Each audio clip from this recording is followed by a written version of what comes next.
প্রেমিক তার প্রেমিকাকে পাওয়ার জন্য চিঠি দিয়ে গেছে। প্রেমিক প্রেমিকাকে পাওয়ার জন্য কোনো মসজিদের দান বাক্সে এভাবে চিঠি ফেললে আসলে প্রেমিকাকে পাওয়া যায় কি না, এবং এই কোটি কোটি টাকা কেউ নাকের ফুল, কানের দুল, গলার মালা, মুরগির ডিম এগুলো মনের বাসনা পূরণার্থে মসজিদে দান করা জায়েজ আছে কি না। ফয়জুল্লাহ, গুরুত্বপূর্ণ একটা প্রশ্ন আপনি করেছেন। দেখেন, মসজিদ দান করা, মসজিদে দান করা, মসজিদ নির্মাণের জন্য, আবাদের জন্য এটা ভালো কাজ। রাসূল আকরাম সাল্লাল্লাহু আলাইহি ওয়াসাল্লাম বলেছেন, মান বানা লিল্লাহি মসজিদান বানাল্লাহু লাহু বাইতান ফিল জান্নাহ। যে ব্যক্তি মসজিদ নির্মাণ করবে আল্লাহকে খুশি করার জন্য, আল্লাহ তাআলা তার জন্য জান্নাতে একটি ঘর বানায় দিবে, নির্মাণ করে দেবে। সুবহানাল্লাহ, এটা ভালো কাজ। পাগলা মসজিদের যে বিষয়টা ওখানকার ইসলামিক স্কলারদের একটা গণজোয়ার তৈরি করা উচিত। দেখেন, কিশোরগঞ্জে আমরা তো যাই, পাকুন্দিয়া, করিমগঞ্জ, কিশোরগঞ্জের বহু এলাকা, শোলাকিয়া, কিশোরগঞ্জ সদর, এগুলোতে আমাদের প্রোগ্রাম থাকে। এমন এমন মসজিদ আছে ভাই, বিশ্বাস করেন, ওই ফ্যান দরকার 15টা, এখানে ফ্যান আছে 3টা, লাইট মনে করেন দরকার 5টা, ও লাইট আছে 2টা। মসজিদে মনে করেন কি বলবো, মাকড়সায় জাল পাইতে একেবারে 3 ইঞ্চি মোটা করে ফেলাইছে। কিশোরগঞ্জে এই সমস্ত মসজিদে মানুষ ঢালাওভাবে দান করে না, দান করে ওই এলাকার মানুষ গিয়ে আবার ওই পাগলা মসজিদে। উদ্দেশ্য কি? উদ্দেশ্য একটাই, এখানে দান করলেই বাচ্চা হয়, এখানে দান করলেই মনের মানুষকে পাওয়া যায়, এখানে দান করলেই আমেরিকার ভিসা পাওয়া যায়, এখানে দান করলেই বিদেশে সেটেল হওয়া যায়, এখানে দান করলেই ছেলেমেয়েরা GPA 5 পায়, এখানে দান করলে আবাদ পানি ভালো হয়। সম্পূর্ণরূপে এরকম যদি আকীদা থাকে তাহলে এটা ইসলাম পরিপন্থী, শরিয়া পরিপন্থী একটা সিদ্ধান্ত বা নিয়ত আপনার হয়ে যাবে। কেন? কুরআনুল কারীমে আল্লাহ সুবহানাহু ওয়া তাআলা, ভালো এবং মন্দ সব কিছুর মালিক আল্লাহ তাআলা নিজে বলেছেন, আপনি যে বক্সের মধ্যে টাকাটা ফেলছেন, কারে দিচ্ছেন? আল্লাহরে দিচ্ছেন। তো যেই মসজিদে কোনো প্রয়োজন নাই সে মসজিদে আপনি কেন দিচ্ছেন?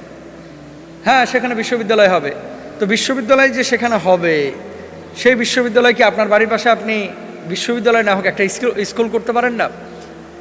মানুষের আকীদাগত ত্রুটি এতটাই এখন আমাদের পরিলক্ষিত হচ্ছে, এবার এদেশের মানুষের ধর্মীয় আবেগ বেশি, ধর্মীয় জ্ঞান খুবই কম। মসজিদ নির্মাণের জন্য আল্লাহ সুবহানাহু ওয়া তাআলা কিছু বৈশিষ্ট্যের কথা বলেছেন। যারা মসজিদ নির্মাণ করবে তারা আল্লাহকে ছাড়া কাউকে ভয় পাবে না, তারা পূর্ণাঙ্গ ঈমান আনবে, হ্যাঁ, তারা নামাজ কায়েম করবে। এখানে যারা টাকা পয়সা দেয়, অনেকে আছে নামাজও ঠিক মতো পড়ে না, ঈমানের মধ্যে শিরক ঢুকে আছে, এরকম অনেক মানুষ আছে। তো এখন মনের বাসনা পূরণ হয়, একটা ধারণা ছড়িয়ে পড়েছে এই মসজিদে দিলে। আসলে এটা ইসলামী শরিয়া এভাবে কোনো মসজিদের ব্যাপারে বলে নাই। যদি এরকমই কিছু হতো তাহলে বাইতুল্লাহ টাকা দেওয়া যায় হতো। বাইতুল্লাহ টাকা আপনি দিয়ে দেখেন, আপনি দিতে পারেন কিনা। হ্যাঁ, রাষ্ট্র চালাচ্ছে দেখা এখন প্রয়োজন নাই, কিন্তু আল্লাহ রাসূল সাল্লাল্লাহু আলাইহি সাল্লাম যখন মসজিদে নববী নির্মাণের জন্য গিয়েছিলেন, এই যে হিজরতের পরে মদিনা মুনাওয়ারায়, নবীজিকে ফ্রি ওই জায়গা দিতে চেয়েছিল। জায়গার যে মালিক মসজিদে নববীর, উনি বলছে, ইয়া রাসূলুল্লাহ, আপনি মসজিদের জন্য জায়গা নেবেন, এই মসজিদের টাকা তো আমাদের প্রয়োজন নাই। আল্লাহ রসুল, আমরা এমনি এই জায়গাটা আপনাকে দিয়ে দিলাম মসজিদের জন্য। আল্লাহ রসুল ফ্রি কিন্তু মসজিদের টাকা মানে জায়গা নেন নাই, বরং অর্থ দিয়ে তারপর মসজিদের জায়গাটা নিয়েছেন। তো মসজিদের কিছু আপনার নিয়ম নীতি আছে। মনের বাসনা পূরণের জন্য আপনি আল্লাহর কাছে চান, মনের বাসনা পূরণের জন্য আপনি সাধারণ দান করেন, মনের বাসনা পূরণের জন্য আপনি আল্লাহর কাছে বলেন। কিন্তু একটা মসজিদে যেখানে হিন্দুরা যাচ্ছে, খ্রিস্টানরা যাচ্ছে, বৌদ্ধরা যাচ্ছে, প্রত্যেকের টেন্ডেন্সি হচ্ছে এখানে টাকা দিলেই মনের বাসনা পূরণ হয়ে যায়। এরকম চিন্তা চেতনা কোনোভাবে ইসলাম অনুমোদন করে না। এখান থেকে আমাদেরকে বের হয়ে আসতে হবে। তারপরে আজকাল আমি নিজে দেখেছি যে অমুসলিম যারা এই যে কানের দুল দেয়, গলার মালা দেয়, এই কানের দুল, গলার মালা অমুসলিমরা পর্যন্ত দিচ্ছে মনের বাসনা পূরণের জন্য। তারা তো আল্লাহরে বিশ্বাস করে না। তো তাহলে কি এখানে আকীদাগত একটা ত্রুটি আছে? যেই যুবক তার চিঠিটাকে এখানে ফেলেছে কাছের মানুষকে পাওয়ার জন্য, প্রেমিকাকে পাওয়ার জন্য, এই যুবক হারাম কাজ করেছেন। কারণ কি? তারও আকীদা খারাপ।